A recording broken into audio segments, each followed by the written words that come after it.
Assalamualaikum warahmatullahi wabarakatuh. Kembali lagi di channel Radio Horor. Untuk kisah kali ini masih ada sebuah cerita dari tulisannya Ibis Katon.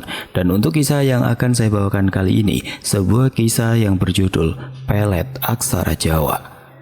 Dan sebelum kita lanjut ke ceritanya, tekan dulu tombol like video ini. Dan jangan lupa tekan juga tombol subscribe channel ini. Nyalakan juga lonceng notifikasinya agar tidak ketinggalan cerita-cerita lainnya dari channel ini. Dan buat teman-teman yang pengen membaca langsung ceritanya, nanti silahkan saja kunjungi linknya yang nanti akan saya sertakan di kolom deskripsi. Dan seperti apa untuk kisah kali ini, langsung saja kita masuk ke ceritanya.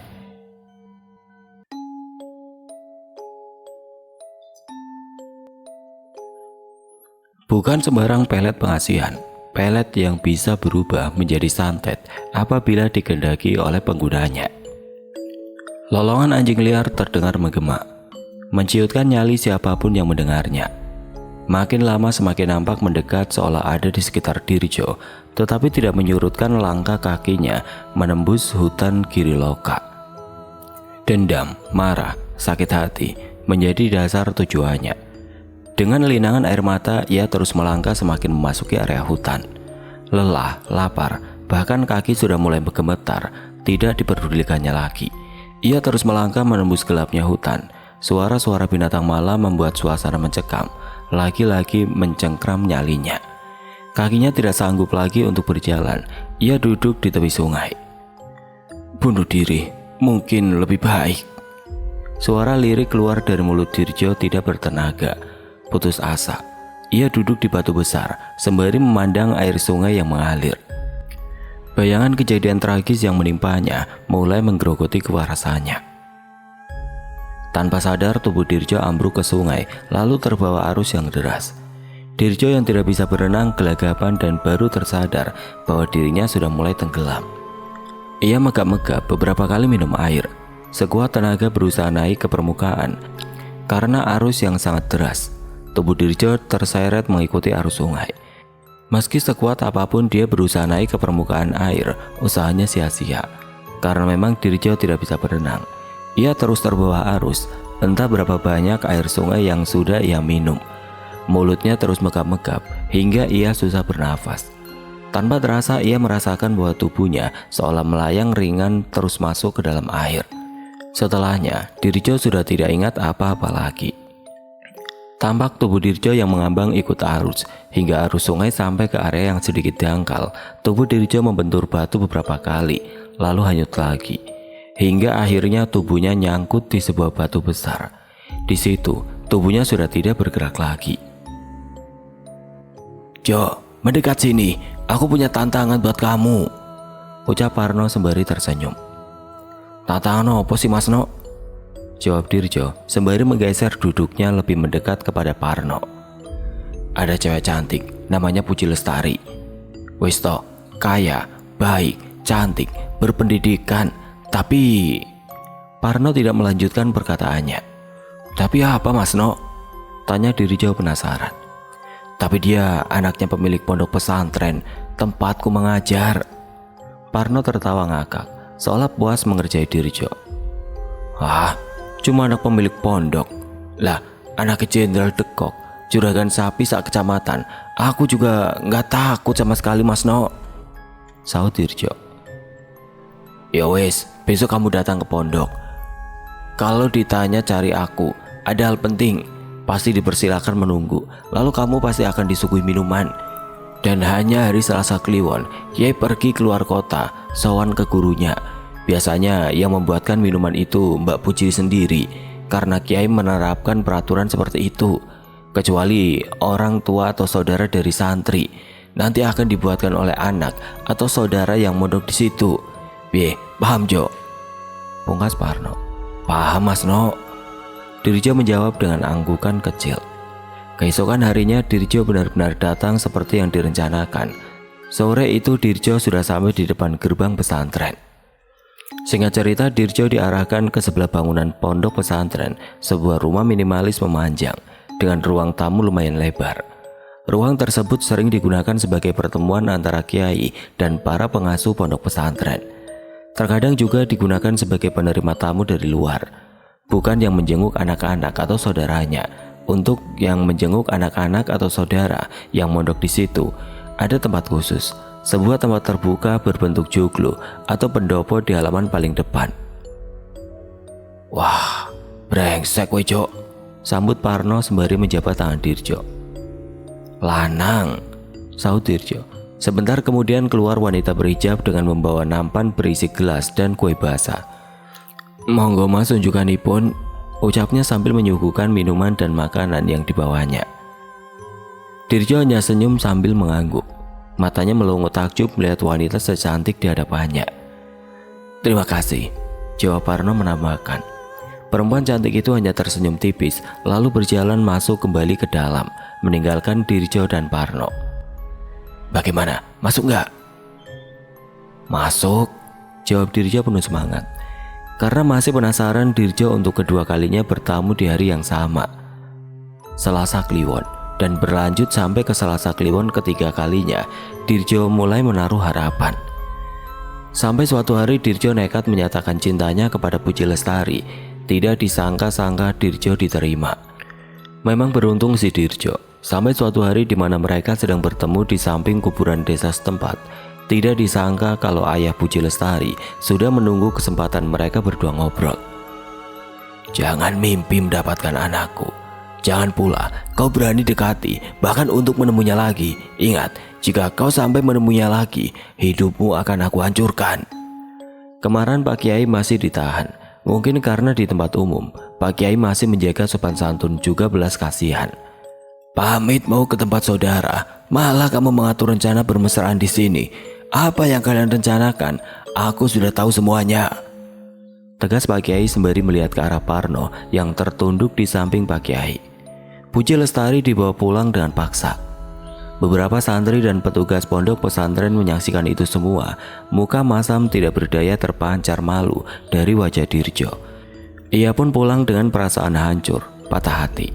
Tidak banyak yang tahu kejadiannya, tetapi lambat laun kabar pasti tersebar. Apa keduanya menurut? Tentu saja tidak. Namanya juga lagi dimabuk cinta, jangankan cuma ditegur dan dimarahi. "Mesti bertaruh nyawa juga, aku jabani, jika itu demi dirimu pujaan hati." Batin Dirjo, bibirnya senyum-senyum, membayangkan wajah Puji Lestari yang ayu. Waktu terus berlalu. Keduanya masih intens bertemu, tentu saja sembunyi-sembunyi dari Pak Kiai. Hingga suatu hari terjadi pertengkaran di antara mereka berdua. Namanya sebuah hubungan, pasti adalah kesalahpahaman. Pasangan kekasih itu sedang bertengkar di dekat kuburan umum di pinggiran desa. "Kamu paham atau tidak sih Puji? Aku cinta sama kamu. 4 tahun kita pacaran, jarak kita nggak dekat. 160,59 km sama dengan 9957 mil. Setiap minggu sekali perjanjian." Dirjo berbicara dengan nada tinggi. Puji hanya diam, memperhatikan nisan-nisan yang berjajar tidak rapi. "Puj, kamu dengar nggak?" tanya Dirjo dengan menarik kain baju di pundak Puji. Hingga ia kehilangan keseimbangan kemudian terjatuh. Kepalanya menghantam nisan di bawahnya. Darah segar mengalir di bumi pemakaman. Dirjo melotot panik. Tidak percaya kekasih yang sangat dicintainya bersimpah darah. Linglung Dirjo hendak mengangkat tubuh Puji. Ia ingin membawanya ke puskesmas atau dokter terdekat. Namun Dirjo dihentikan oleh suara Puji. "Nggak usah kamu panik mas." Suara Puji lemah, tetapi terdengar bagai petir di telinga Dirjo. Ia tidak percaya kekasihnya masih dapat berbicara. Puji mulai bangun kemudian menatap beku ke arah Dirjo. Ia memegang tangannya berlumuran darah. Ada bayangan kaget untuk sesaat. "Maafkan aku Puji, aku tidak sengaja," ucap Dirjo penuh penyesalan. Suaranya bergetar dipenuhi ketakutan. Puji kemudian menekan kepalanya menggunakan telapak tangan dengan maksud menutupi lukanya. Lalu melepas jilbabnya untuk diikatkan di kepala sebagai penekan luka agar tidak menganga dan terus mengeluarkan darah. "Demi darah yang telah keluar dari tubuhku, anggap saja ini sebuah perjuangan. Aku tidak ingin selamanya sembunyi dari orang tua. Maka kalau kamu lelaki sejati, secepatnya kau harus bisa membuat hubungan ini muncul ke permukaan. Aku tidak ingin keresahan dan ketidakjelasan membayangi langkah kita. Andai kita berjodoh, maka segerakan. Andaikan kita belum berjodoh, maka terimalah takdir dan legowolah menerimanya. Usaha dan perjuangan hanya untuk orang-orang yang benar-benar ikhlas terhadap cintanya. Apakah cintaku tidak terlihat oleh pandangan lahirmu? Aku sayang, aku cinta, dan aku tidak harus selalu menuruti apa kata hatimu. Pergi, minggat, melarikan diri adalah hal yang dibenci oleh Kanjeng Nabi Muhammad. Kalau memang minggat jadi jalan keluarnya, maka aku mundur diri saja. Cinta itu harus kedua belah pihak menerima dengan lapang dada, bukan terpaksa atau dipaksa. Maka berjuanglah demi cintamu. Luka ini akan sembuh hanya beberapa hari saja, tapi hati yang terluka akan dibawa sampai mati, sampai surga masih dipertanyakan. Puji dengan usapan lembut mengusap lengan Dirjo. Dirjo berdiri diam meresapi ucapan kekasihnya. Sementara Puji telah meninggalkan pemakaman, Dirjo menatap langkah kekasihnya semakin menjauh meninggalkannya, sampai ia masuk ke dalam mobilnya. Lambaian tangan seiring roda berputar meninggalkan sebuah renungan. Blegedes. Umpatan mengiringi langkah Dirjo meninggalkan area pemakaman. Kaki menginjak jalan aspal. Entah dari mana tiba-tiba beberapa orang langsung sigap menangkap tubuh Dirjo. Tidak bisa meronta, Dirjo dibekap dari belakang. Mulutnya pun dibekap, kedua tangan dipegangi. Dirjo tidak bisa berkutik. Hanya suara detak jantungnya yang berusaha menggedor dadanya. Berdetak kencang menandakan ia dalam keadaan takut. Sepersekian detik datang sebuah mobil, lalu berhenti di depan mereka. Alhamdulillah, datang penyelamat, batin Dirjo. Ia meronta-ronta berharap pertolongan dari pengemudi mobil yang berhenti. Benar saja, setelah kaca diturunkan melongok seorang lelaki berpeci putih. Bajingan tengik, mati saja atau jangan pernah temui anakku, umpat laki-laki berpeci putih. Jangan pernah menginjakan kaki di desa ini lagi. Ambil semua barangnya, tinggal identitasnya saja. Kalau perlu, kasih pelajaran, hajar, asal jangan mati, perintah laki-laki berpeci putih. Siap, Yi, teriak mereka bersamaan. Kendaraan berlalu pergi meninggalkan tempat itu. Sudah, lepaskan, kasihan, ucap salah satu dari keempat orang. Semua menuruti perintahnya. Ambil uang dan identitasmu, sisakan sedikit di dompet, HP, dan tasmu aku ambil. Aku bawa untuk jadi bukti kalau kami sudah melaksanakan tugas dari Kiai. Lagian, kamu gak mikir, yang kamu pacari itu anak satu-satunya. Kamu tahu, Kiai itu punya wibawa daerah sini dan punya nama. Selain kaya, dia juga kejam, tidak selembut gelar Kiai yang disandangnya, ucap laki-laki yang memberi perintah kepada teman-temannya panjang lebar. Aku merasa kasihan saja kepadamu. Beberapa orang yang sudah kami beri kapok. Kamu kayaknya lugu, masih banyak kesempatan untuk menemukan wanita selain anaknya Kiai. Pergilah, pulang lewat jalan ini. Jangan sampai ketemu anak buah Pak Kiai yang lain. Kalau ketemu, kamu dalam bahaya. Begitu juga dengan kami, pesannya kepada Dirjo yang terdiam menunduk. Hanya anggukan dan ucapan terima kasih keluar dari mulut Dirjo. Terima kasih. Dirjo pergi meninggalkan lokasi tersebut. Tanpa menoleh lagi ke belakang, ia terus melangkah. Perasaannya campur aduk, kecewa, marah, bingung, takut, sekaligus sakit hati. Uang hanya cukup untuk ongkos pulang ke kotanya. Dirjo duduk di depan terminal, merenungi nasib yang menimpanya. Perutnya mulai keroncongan, lapar menyerang. Udara dingin dan hembusan angin terpaan dari lalu lalang kendaraan menerpa tubuhnya yang terasa ringkih. Sebentar kemudian ia menuju warung kopi di dekat sebuah rumah sakit. Tarikan nafas mengawali pesanan. Bu, kopi hitam. Iya mas, sebentar, saut ibu penjual. Dari situlah awal sebuah obrolan yang akhirnya merujuk kepada para tukang ojek yang berkumpul di dalam warung tenda biru. Beberapa tukang ojek dengan antusiasnya yang tinggi keingintahuan mereka yang teramat sangat, akhirnya Dirjo menceritakan kisah cintanya dengan Puji Lestari di tempat itu. Mendengar kisahmu, aku jadi terharu mas, Pak ojek berjaket merah memberi komentar. Kasihan dia kalau pacarnya nggak tahu apa yang dilakukan bapaknya. Yang lain menimpali. Ya bakal bubar pastinya, Bu Warung memberikan suaranya. Terus berusaha, jangan takut. Kalau memang dia jodohmu, pasti kamu akan menemukan jalan keluarnya. Pak ojek berkaos hitam polos memberi semangat. "Sekarang mau kemana setelah dari sini?" tanya Mas ojek yang agak muda dari paling belakang. "Belum tahu Mas kemana," sahut Dirjo bingung.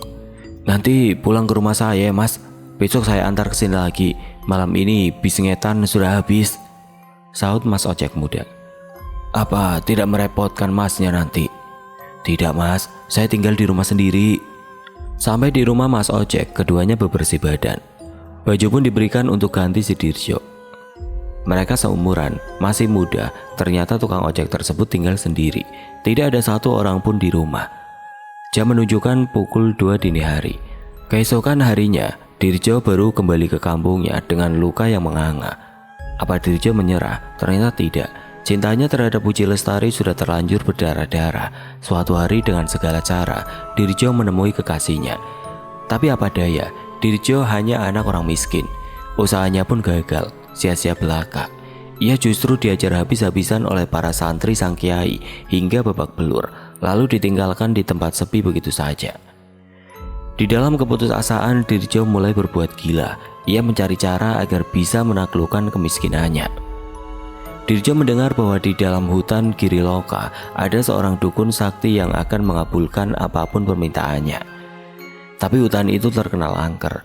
Dirjo bergidik ngeri saat membayangkan cerita orang-orang tentang hutan Giriloka. Tapi karena didorong rasa putus asa sekaligus rasa cintanya kepada Puji Lestari, Dirjo memutuskan untuk tetap pergi ke hutan Giriloka. Tekad Dirjo sudah bulat.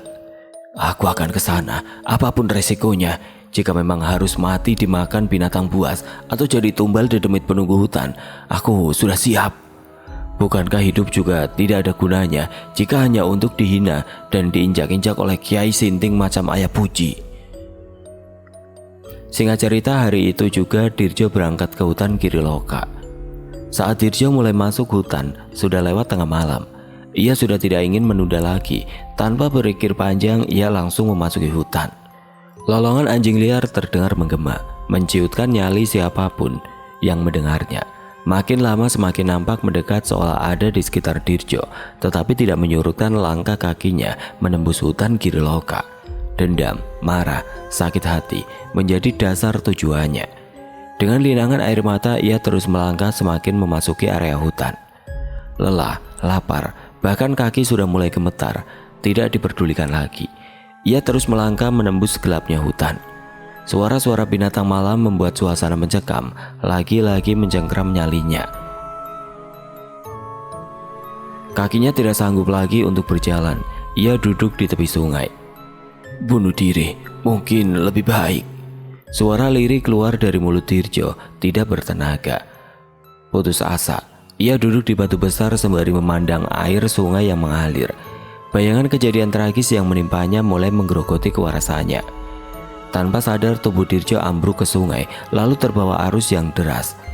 Dirjo yang tidak bisa berenang gelagapan dan baru tersadar bahwa dirinya sudah mulai tenggelam. Ia megap-megap beberapa kali minum air. Sekuat tenaga berusaha naik ke permukaan. Karena arus yang sangat deras, tubuh Dirjo terseret mengikuti arus sungai. Meski sekuat apapun ia berusaha naik ke permukaan air, usahanya sia-sia. Karena memang Dirjo tidak bisa berenang. Ia terus terbawa arus, entah berapa banyak air sungai yang sudah ia minum. Mulutnya terus megap-megap, hingga ia susah bernafas. Tanpa terasa ia merasakan bahwa tubuhnya seolah melayang ringan, terus masuk ke dalam air.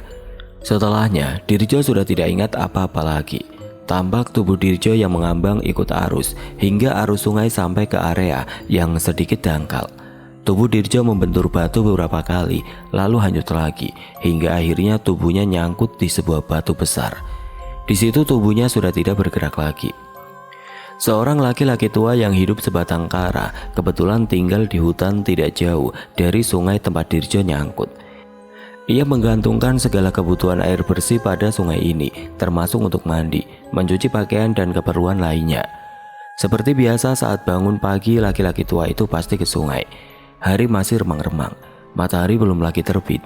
Ia berjalan pelan melintasi jalan setapak yang menghubungkan gubuk tempat tinggalnya dengan sungai. Ia mencoba menajamkan pandangan saat penglihatannya menangkap tubuh manusia nyangkut di sebuah batu besar. tempat di mana ia biasa mencuci pakaian. Apa benar itu tubuh manusia? Laki-laki tua itu mengucek matanya, lalu setengah berlari ia mendekat. Astagfirullah, benar itu manusia. Ia buru-buru menghampiri tubuh Dirjo, lalu menyeretnya membawanya ke daratan. Laki-laki tua itu tampak ngos-ngosan, lalu ia mulai memeriksa badan Dirjo. Masih bernapas dia, ucapnya lega. Lawang gak ada banjir, kok bisa kenter? Jangan-jangan. Ia menggantung kalimatnya. Walah, kayaknya apa toleh? Kok sampai Kelly wong tidak ada banjir? Ucapnya bingung. Lalu ia menunduk dan mulai memompa dada Dirjo. Laki-laki tua itu jatuh terduduk kecapean saat Dirjo terbatuk. Akhirnya Dirjo sadar, lalu Dirjo diajak pulang ke gubuk laki-laki tua itu. Dirjo pun menceritakan semua kejadian yang menimpanya hingga ia tenggelam dan hanyut. Kalau kau mencari ilmu pelet atau pesugihan di hutan ini, tidak ada Le. Namun kakek kenal seorang dukun sakti yang bisa mengabulkan permohonanmu. Ia tinggal di desa Balingan bernama Mbah Marbu. Ucap laki-laki itu menjelaskan. Dirjo tampak terkejut. Apa benar Mbah Marbu itu dukun sakti dan bisa mengabulkan permintaan saya, Mbah? Tanya Dirjo masih tidak percaya. Untuk apa aku berbohong padamu? Alih-alih menjawab pertanyaan Dirjo, laki-laki tua itu malah balik bertanya. Dirjo akhirnya pamit saat itu juga, tanpa menjelaskan bahwa dirinya berasal dari desa Balingan. Di rumah Pak Marbu, dukun sakti desa Balingan, Dirjo mengutarakan niatnya untuk mencari pesugihan yang paling cepat. Mbah Marbu, saya ingin mencari pesugihan yang paling jitu dan paling cepat. Dirjo mengutarakan niat kedatangannya. Selain bersilaturahmi, ada pesugihan Le, tanpa tumbal kalau kamu bisa mensiasatinya. Apa Mbah? Blorong atau Ratu Kidul atau Tuyul? Bukan. Kalau kamu pengen cepat kaya tanpa tumbal, kamu tahu sate gagak? Tahu Mbah, saud Dirjo cepat, seperti sebelumnya. Metodenya sama dengan sate gagak, tetapi medianya berbeda. Cara ritualnya juga tidak sama, terang Mbah Marbu. Bedanya apa Mbah? Dirjo mulai penasaran.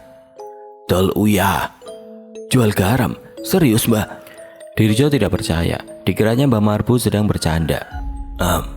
Iya serius, jual garam di kuburan. Mbah Marbu mengulangi ucapannya berharap Dirjo memahaminya. Caranya gimana Mbah? Dirjo berpindah tempat duduk lebih mendekat ke Mbah Marbu. Kamu puasa seharian dimulai sore hari sebelumnya. Malamnya lagi kamu jualan garam di kuburan tertentu. Cari yang ada cahaya merahnya.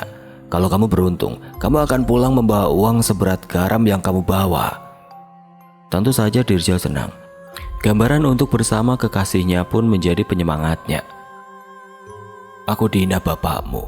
Lihat saja hasil akhirnya. Gumam Dirjo tersenyum mengejek.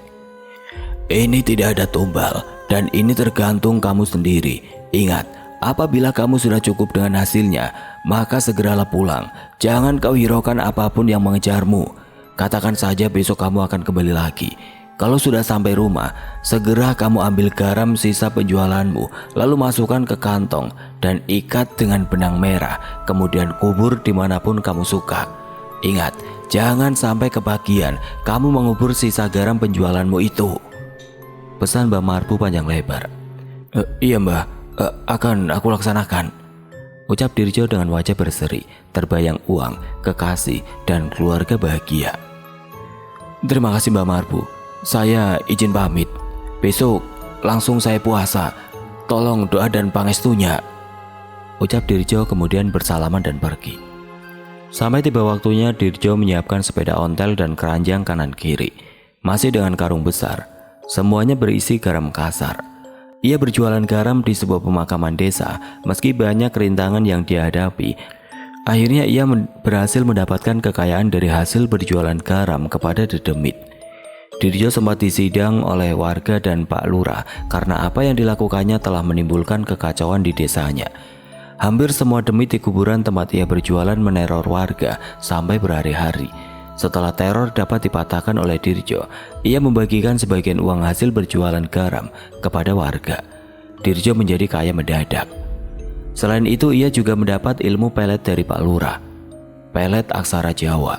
Pak Lurah merasa kasihan kepada Dirjo setelah mendengar pengakuan Dirjo bahwa alasan dia berjualan garam di kuburan adalah karena ingin meminang Puji Lestari, anak sang kiai. Meski Dirjo tidak berkeinginan menggunakan ilmu yang diajarkan oleh Pak Lurah, ia tetap menyimak setiap ritual yang diajarkan. Di sore yang cerah, Dirjo yang telah menjadi kaya datang ke pondok pesantren tempat tinggal Puji Lestari.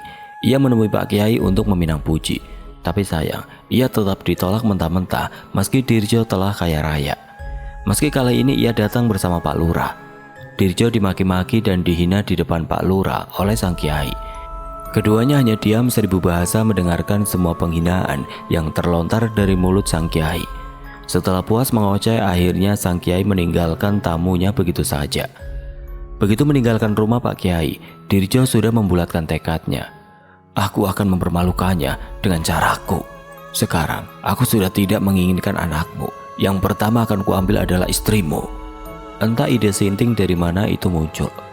Aku akan membuatmu gila karena merasa harga dirimu diinjak-injak. Dirjo tampak berapi-api. Nyala api dendam telah berkobar di dadanya, menghanguskan semua kebaikan yang ada di dalam dirinya.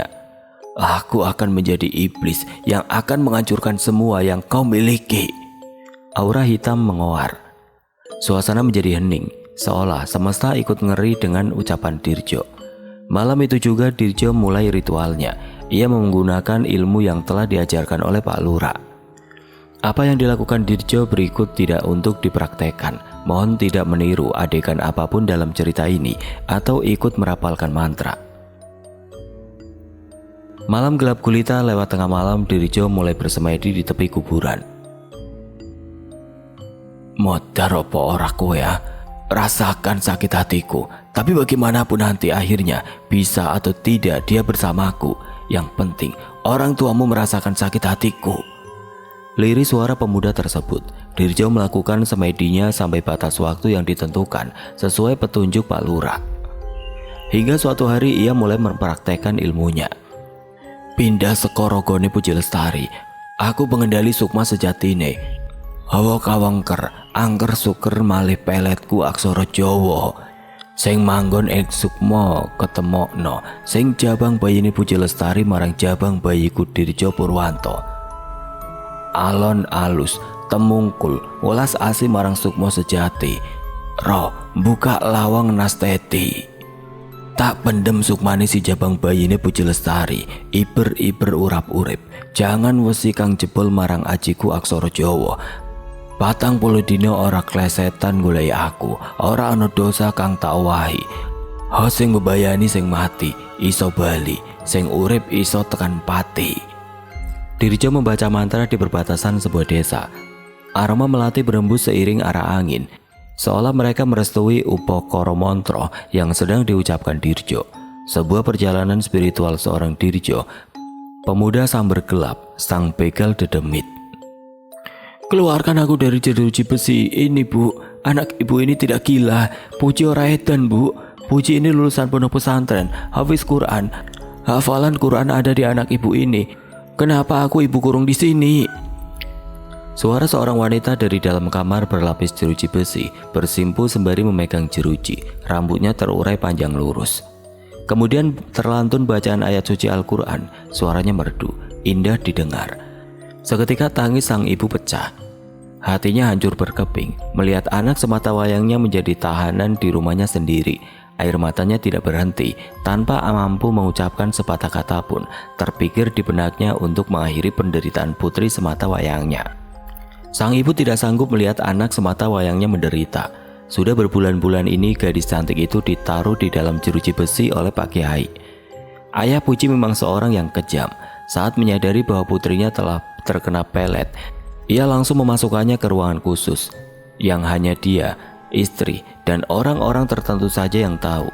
Di dalam ruang khusus ada jeruji besi persis jeruji yang mengurung Puji. Ia takut Puji akan mempermalukannya dengan cara pergi bersama orang yang mengirim pelet padanya, yaitu Dirjo. Sudahlah, Bu, Aku akan menyembuhkan anak kita. Suara dari arah belakang, ucap Pak Kiai sembari mengelus pundak istrinya. Usapan lembut menandakan ia sangat tulus. Sayang kepada keluarganya, tapi benarkah Pak Kiai orang yang tulus? Sudah berbulan-bulan Pak Kiai memerintahkan kepada santri-santrinya untuk mencari keberadaan Dirjo, yang mana diyakini oleh Pak Kiai bahwa keberadaan Dirjo masih di sekitaran dekat dengan wilayah desanya. Temukan orang yang difoto itu, tangkap hidup atau mati. Perintahnya kepada santri-santri senior yang tentu sudah dibekali dengan ilmu yang mumpuni.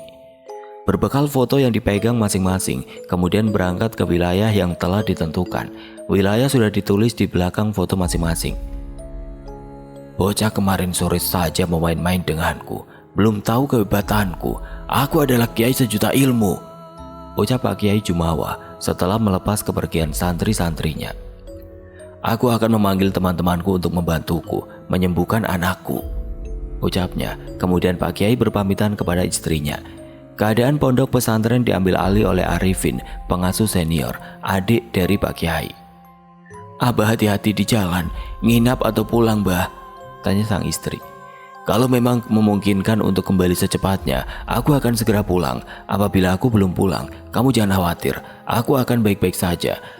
Aku kembali bersama teman-temanku sewaktu mondok di Galar Gapuk. Pak Kiai mengecup kening istrinya, lalu berangkat keluar kota bersama ajudannya. Tengah malam sepi tanpa segelintir orang lewat, peronda ataupun orang yang masih berjaga. Orang-orang jahat akan selangkah lebih maju dari penghuni rumah, gumam Dirjo jongkok di bawah pohon terembesi. Berdiam sebentar kemudian mulai membaca mantra. Tangan menyentuh tanah dengan telapak tangan, kemudian menepuk lembu 3 kali. Bek, bek, bek. Tangi sopo sing tak sebut jabang bayine Siti Rahayu. Ho sing mancep sakjerone sungsum, no sing kena owa, cok lingsep, ati sing bakal mati. Ro obahe jasad aku sing ngendhaleke.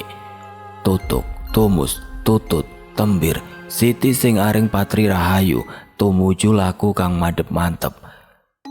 Geruk siji, kanggo kadang papate kejeruk loro, langgo sukmo malaikate, kejeruk telu, ana sing arepku. Tersenyum Dirjo dengan bangga dengan kekuatan mantra aksara Jawa yang telah ia tebarkan. Klak! Suara gerbang besi terbuka. Melangkah berjalan keluar seorang wanita berambut terurai sepinggul. Kena kowe. Dirjo merasakan debaran jantungnya. Brengsek, jancuk, ini benar-benar dahsyat. Punyai istri Pak Kiai, Siti Rahayu, berdiri di depan gerbang, celingak-celinguk sebentar, seolah tahu bahwa Dirjo yang memanggilnya. Berada di bawah pohon terembesi, ia pun berjalan mendekat ke arah pohon terembesi. Ia tampak syok sesaat mendapati Dirjo berdiri di sana. Tapi sesaat kemudian senyumnya mengembang bagai seseorang yang bertemu dengan kekasihnya. Tampak rona bahagia dan kerinduan yang dalam terpancar di bola mata Siti Rahayu. Malam itu juga Dirjo berhasil mendapatkan Siti Rahayu. Dirjo dibawa masuk diam-diam ke dalam pesantren oleh Siti Rahayu, lalu dibawa ke dalam kamar pribadinya. Perempuan cantik itu menyerahkan kehormatannya pada Dirjo. Mereka bercinta di atas ranjang milik Pak Kiai. Keduanya sama-sama panas, bahkan mereka melakukannya hingga 2 kali. Setelah sama-sama melampiaskan hasrat masing-masing, malam itu juga Siti Rahayu dibawa lari oleh Dirjo. Penghinaan demi penghinaan serta sikap kasar Pak Kiai telah membuat Dirjo memiliki dendam kesumat yang teramat dalam. Dirjo benar-benar membuktikan sumpahnya bahwa ia akan menjadi iblis yang akan menghancurkan Pak Kiai.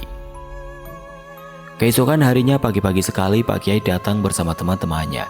Ia mendapati rumah sepi, tidak ditemukan istrinya yang biasanya selalu menunggunya di depan pintu saat ia kembali dari berpergian. Bu, ibu, keluarkan aku, teriak Puji dari dalam kamar berlapis jeruji besi. Dobrakan pintu terdengar berulang kali. Teriakan dan jeritan menggema di dalam rumah mewah itu. Pak Kiai yang baru datang bersama teman-temannya langsung menghambur ke arah pintu. Sabar Lando, sabar Do, ayahmu sedang berusaha menyembuhkanmu, jawab Pak Kiai dengan nada sedih memelas. Berpegangan jeruji besi, ia hanya mampu melihat anak gadisnya. Aku tidak gila ayah, aku ini waras. Kenapa aku mesti dikurung di sini? Keluarkan aku ayah, keluarkan aku, teriak Puji lagi. Tapi Pak Kiai terlalu kekeh dengan keyakinannya. Ia terlalu yakin bahwa Puji akan lari bersama Dirjo jika ia lepaskan. Sayangnya dia belum menyadari bahwa istrinya telah minggat bersama Dirjo. Hari itu juga semua orang mengerahkan segala kemampuannya untuk menolong Puji. Tapi nihil, tidak ada satupun yang bisa membebaskan Puji dari pelet yang membelenggu jiwanya. Kalian ini kiai apa? Begitu saja sudah nyerah. Malu sama sorbanmu, malu sama jubahmu. Cangkemmu gembar-gembar surga-surga, ngatasi begitu saja nggak mampu. Bentak Pak Kiai, marah kepada teman-temannya sesama Kiai. Berat, susah ini sis, jawab Kiai Wahab. Ya, Pak Kiai itu bernama Aziz. Ilmu apa yang dipakai sampai aku nggak kuat mengeluarkan kodam yang mengungkung jiwa anakmu? Sahut Kiai Murbuat. 2 tahun anakku terkurung dalam jeruji gila ini. Salah apa anakku? Ucap Kiai Aziz gusar. Coba kita satukan kekuatan, kita gabungkan doa, kita semedi, ajak Kiai Murbuat kepada Kiai Aziz dan Kiai Wahab. Belum lagi mereka melakukan ajakan Kiai Murbuat. Sebuah suara mengagetkan mereka semua. Coba kau ingat-ingat kesalahanmu sis, jangan asal marah-marah saja. Suara dari luar pintu. Sosok bersorban tangannya memegang tasbih. Tasbih di tangannya terus berputar. Suara putaran tasbih terdengar kencang. Guru, teriak mereka bertiga berbarengan, kaget bercampur heran. Kok guru bisa sampai ke rumahku? Batin Kiai Aziz bingung. Tanpa berucap sepatah kata pun dengan tangannya, ia membuka jeruji besi yang mengurung Puji.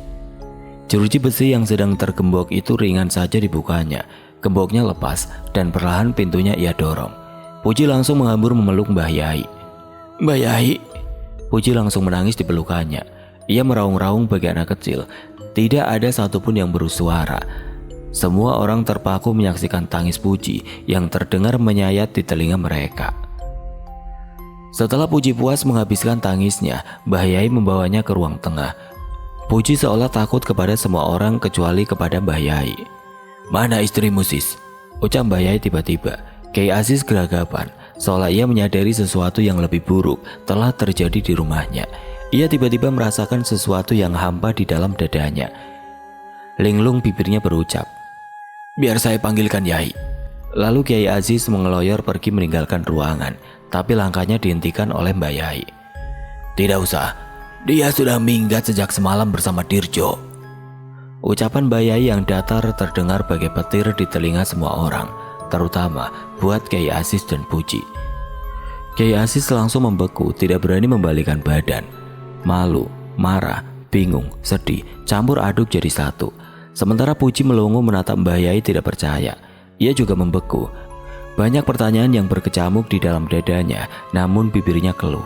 Tidak sepatah kata pun keluar dari mulutnya. Sementara Kiai Wahab dan Kiai Murbuat hanya menunduk dalam. Keduanya juga membeku tanpa berani berucap sepatah kata pun. Mur, tolong panggilkan Anwar ke sini, ucap Mbah Yai tiba-tiba. Enggak Yai, jawab Kiai Murbuat kemudian ngeloyor pergi meninggalkan ruangan. Saat kembali ia bersama Anwar. Anwar adalah salah satu murid dari Kiai Aziz yang kemudian diangkat menjadi lurah pondok. Saat Anwar datang, Mbah Yai berucap, Wahab, tolong bawa Aziz ke kamarnya. Enggak Yai. Kiai Wahab langsung membimbing Kiai Aziz keluar dari ruangan lalu dibawa ke kamarnya. Begitu masuk ke kamarnya, Kiai Aziz langsung mengamuk. Ia membanting apapun yang ada di situ. Tingkahnya mirip remaja yang sedang patah hati. Kiai Wahab yang mengetahui watak Kiai Aziz membiarkannya meluapkan emosinya. Ia keluar dari kamar itu lalu menutup pintunya. Kemudian ia berjaga di depan pintu. Di ruang tengah Anwar telah duduk di samping Kiai Murbuat berhadapan dengan Mbah Yai. Anwar tertunduk dalam sama sekali tidak berani mengangkat dagunya. Le, aku njaluk putuku culno, ucap Mbah Yai datar, tatapannya tajam ke arah Anwar. Kiai Murbuat tampak bingung. Rasa bingung Mur, apa ndarani sing gawe putuku edan kuwi Dirjo? Aziz lo ya wero, lek kuwi polahe Anwar, neng Aziz kuwi wis kadung peteng atine. Manfaatne situasi iki gawe ngelek-ngelek Dirjo, mergo Aziz pancen ora seneng marang Dirjo.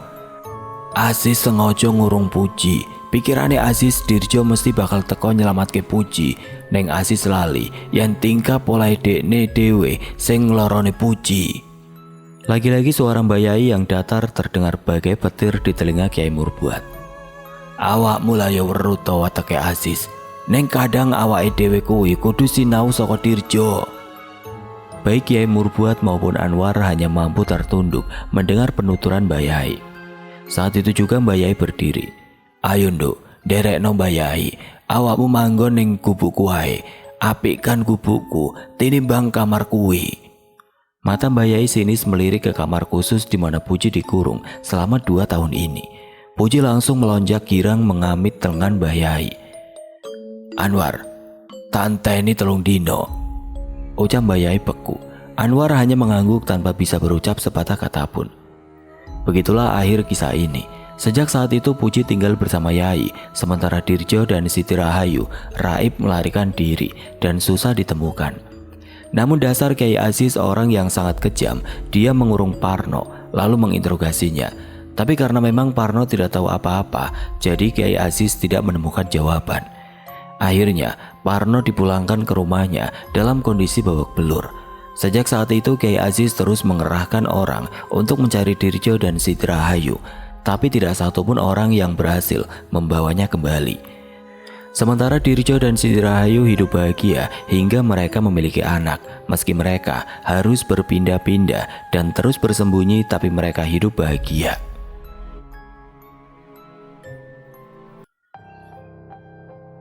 Oke teman-teman, sekian untuk kisah kali ini. Bagaimana menurut kalian tentang kisah ini? Tulis komentar kalian di kolom komentar. Dan semoga apa yang sudah saya bagikan dalam kisah ini dapat dijadikan pembelajaran untuk kita semua.